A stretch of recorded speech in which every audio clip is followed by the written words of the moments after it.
Just goes to show that you can make mistakes, and part of getting better at welding is learning how to identify and solve those mistakes on your own, because you don't have your own personal weld inspector. That's you, it's your job.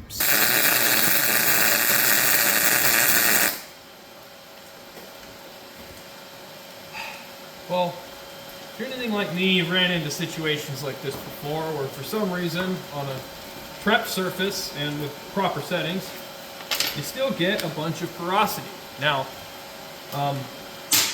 spoiler alert, it's not because you're a bad welder. I'm going to go over why that happens and how to fix it. Stay tuned.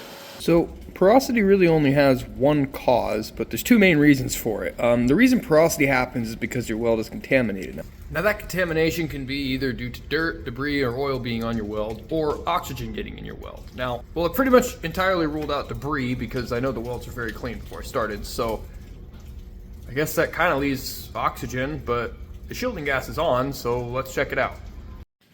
Now this right here is my shielding gas settings. I know the thickness I'm welding and the fact that I'm indoors, that's what determines my flow rate. Now this might seem a little low, and this helpful little gauge to tell you where to kind of have your settings at says it's even a little low for MIG welding. I'm well into the TIG welding flow rates, but that's not like an end-all be-all, and it's kind of touchy-feely. So depending on what you're doing, you're gonna have your shielding gas drastically different. If I'm welding outside, I'm at least 15, always, no matter what, whether there's wind or not, just because there's always ambient airflow outside, and I don't want my shielding gas to blow away.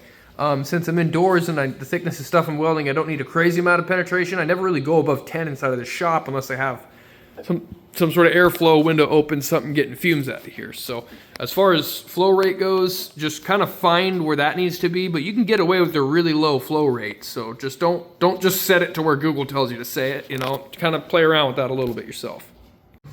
Now, I'm inside of a shop here, but there is a possibility that wind and weather can really ruin your welds. So you want to make sure that you're protected from wind and everything else.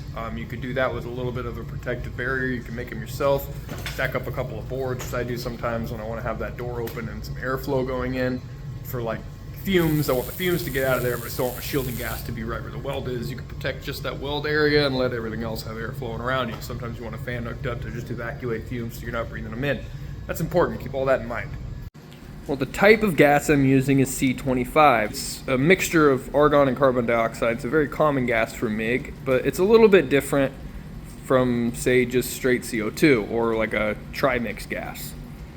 Now, to be perfectly honest with you, I don't have a ton of experience with the trimix gas. It does have helium in it, but another mixture of gases, and those gases make the weld behave a different way. Now, the reason I like the C25 over just straight up CO2 is because the CO2, while it does provide very good penetration, it makes a very ugly weld, and the arc stability is kind of off if you compare the two side to side. The argon mix, however, I find that to have very good arc stability, and it penetrates just fine. It's also very easy to weld lightweight stuff with it, like 20 gauge, 18 gauge, things like that. So it's got its benefits, and it still has that penetrating properties because of the CO2 in there. So that's what I prefer to use. You can't really use straight 100% argon in MIG welding. I mean, you could. It's not a good idea. I recommend C25. CO2 is doable. It's a little bit cheaper, but I think that the benefits of upgrading to the mixed gas is just much better. It's just better to just fork over the money for it, because your welds are going to really show a lot better. If I got all that going for me and all that works, then what the heck could be causing this? Oh, well, that'll do it. So remember earlier when I said the shielding gas is designed to flow around your weld to keep oxygen out of it? Oxygen and shielding gas are both just gases, and they have flow characteristics very similar to water. So you see all this junk here? Now this normally is supposed to be perfectly smooth and clean in there, but since I've been welding with it, it's gotten dirty.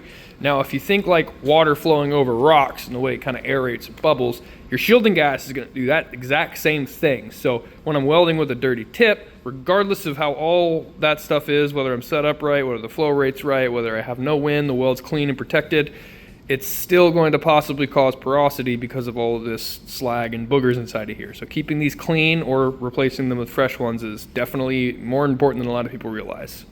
Well, I've got the nozzle cleaned out, checked my shielding gas settings, and got the new piece belted and prepped. Let's go ahead and see if that fixed the problem.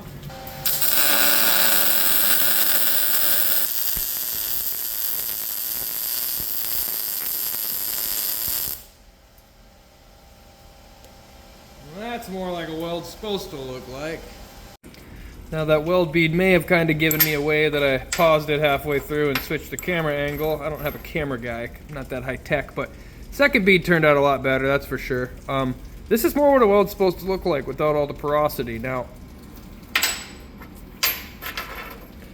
I didn't even bother to finish this weld because, again, I knew there was an issue immediately, and that just goes to show that you can make mistakes, and part of getting better at welding, learning how to identify and solve those mistakes on your own, because you don't have your own personal weld inspector. That's you, it's your job. So, I hope this video helped you guys do that a little bit, maybe help solve a common problem that you did have. If it did, please consider liking and subscribing. I try to do educational welding videos as much as I can. Other than that, I hope you guys have a wonderful rest of your day. God bless.